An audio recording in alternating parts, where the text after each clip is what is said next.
So మరి ఈ అన్ని అంశాలని బేరీజ్ వేసుకొని ఈయన మీద ఎందుకు ఇంత దాడి జరుగుతున్నది అన్న కోణంలో హైకమాండ్ ఆలోచిస్తే ఆయనకే ఇచ్చే అవకాశం ఉంటుంది దాన్ని పాజిటివ్గా తీసుకుంటే.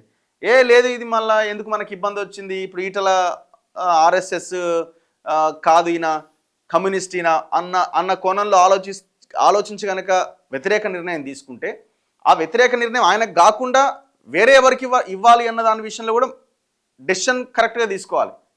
ఇప్పుడు అరవింద్ ఉన్నారు, బండి సంజయ్ ఉన్నారు, ఇంకా చాలామంది ఉన్నారు ఇదిగా చేసేవాళ్ళు.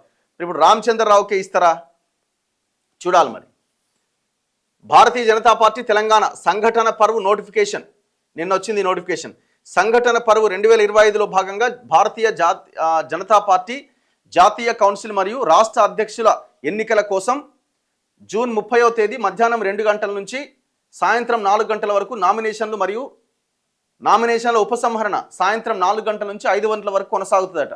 5 o'clock వరకు నామినేషన్ల ఘట్టం కంప్లీట్. ఈ ఎన్నికల నిర్వహణ భారతీయ జనతా పార్టీ కార్యాలయంలో జరుగుతుంది.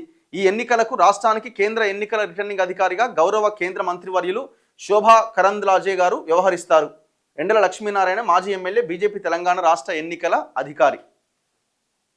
సో అంటే ఇవాళ 5 o'clock అయిపోతే ఇక దాన్ని స్క్రూట్నీలు ఏముంటుంది అందులో ఆల్రెడీ డిసైడ్ అవుతారు. హైకమాండ్ ఆల్రెడీ డిసైడ్ అవుతుంది, వాళ్ళకి ముందే చెప్తారు ఇక నువ్వు నామినేషన్ వేసే అని.